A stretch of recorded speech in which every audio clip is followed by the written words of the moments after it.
What's up, YouTube? Poor.Mans.Podcast back with another video. Give me the HBO special. That's the Help a Brother Out special. Hit the like and the subscribe button for more content. Let's get right into the video.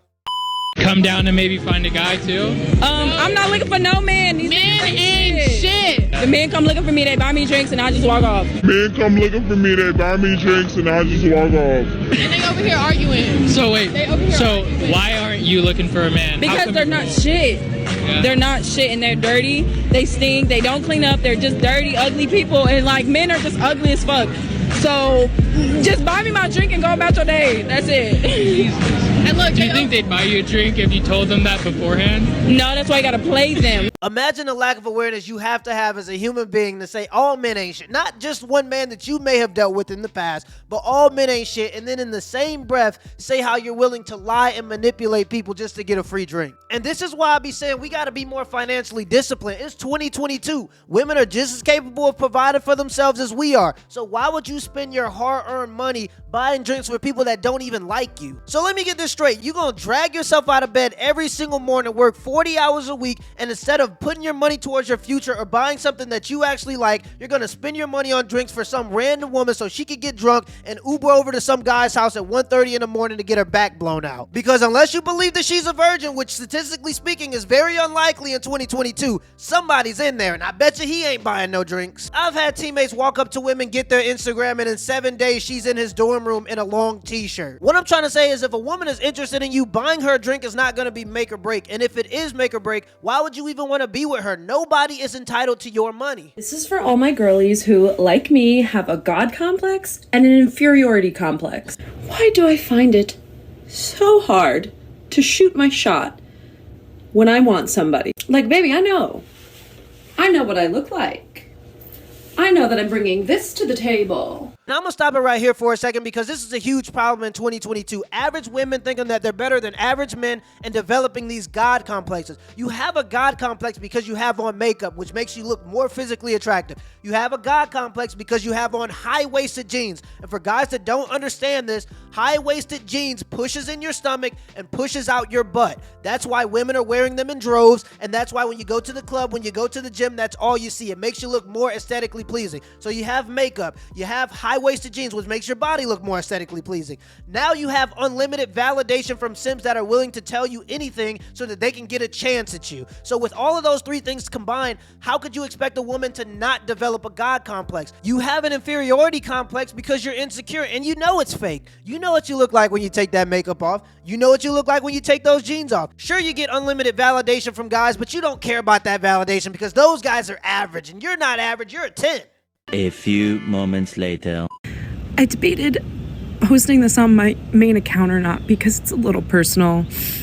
But, you know, I've been speaking a lot about how awful men treat women overall. And I just had the shittiest experience on top of like truly 10 plus shitty experiences with men since I've been single. And I had a guy that I matched with that was putting in all this effort to make a date with me, planning the time, the date, the place, telling me all these things about him and how good of a catch he is and this and that, basically being what I call a fuckboy in sheep's clothing.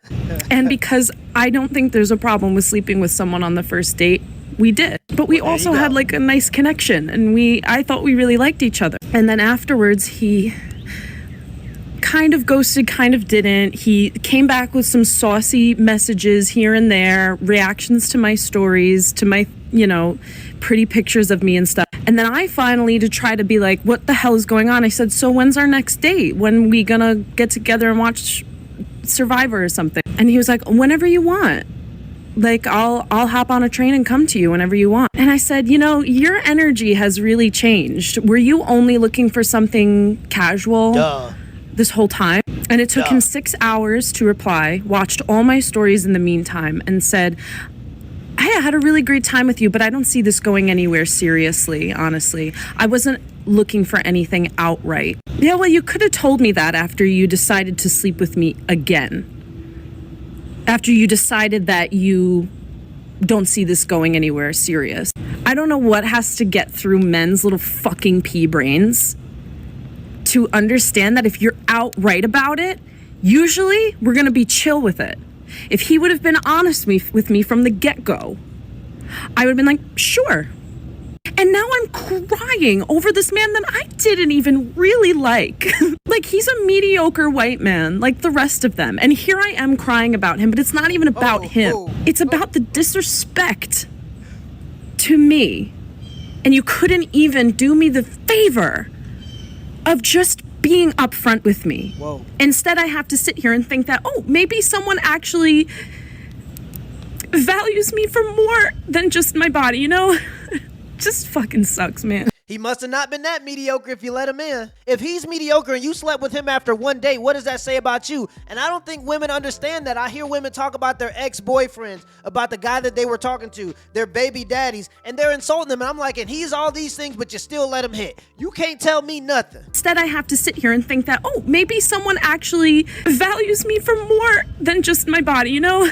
I know that I'm bringing this to the table. If you're advertising your body, why do you think men are going to come to you for your personality? That's like me starting a restaurant called Burger World and getting upset that people aren't ordering the tacos. And then she tries to make it seem like she has some genuine connection with this dude. Like, y'all played mini golf and went to the Cheesecake Factory. You've known him for 5 hours tops. At this point, I'm almost certain that women don't even know what men are anymore. They've been lied to. For tens of thousands of years, men have evolved to be sexual opportunists, meaning that if you give him the opportunity, he's probably going to take it. So much so that we have something called post-nut clarity, meaning that a guy could actually genuinely be interested in you, then after he sleeps with you, he realizes that he doesn't even like you. So if you want to play the game, be promiscuous and sleep with men after the first date, you have to understand that sex might get a man's attention, but it probably ain't going to keep a man's attention. Every woman in the world has a vagina. Well, it used to be that way, and they all think that it's the best one. When it comes to long-term relationships, men care about good character and good values. Unfortunately, when you're willing to sleep with the man on the first night,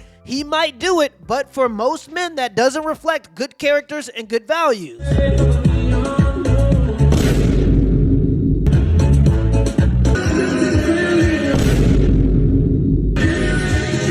what? Oh, you got to be shitting me. Oh, you.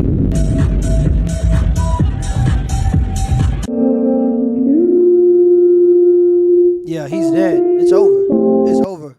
That kid just learned a valuable lesson, and now it's going to be up to him to decide if he's going to be a pushover or if he's going to have the difficult, necessary conversation in order to set the standard for the rest of his relationship. Because I'm trying to tell you, if you're trying to be in a relationship, you're going to have many a difficult conversation, so you might as well not even shy away from them. And before you have that conversation, be prepared. I'm trying to tell you, she's going to do everything in her power to make you feel bad for even bringing it up. And another example, she's going to say, oh, he was just a friend. And this specific example, she's going to say, it was just a joke. You're just being insecure. And you're going to go home, and because you actually have emotions, you're a human being, you're not an absolute psychopath like most of the people in the dating market at the moment. You're going to think, maybe I am just being insecure. And I'm here to tell you right now, you're not being insecure for coming to a rational conclusion with the information that's been presented to you. Don't buy into it, because what she's trying to do is get you into an emotional state so you can go off on her. And when you go off on her, she's going to try to play victim, and she's going to end up getting mad at you for being mad at her. Next thing you know, you're going to be the one apologizing. What you got to do is calm yourself down, say whatever you need to say, and then leave. Don't give her any reason to play the victim. Now, what this is going to cause is going to cause a drought.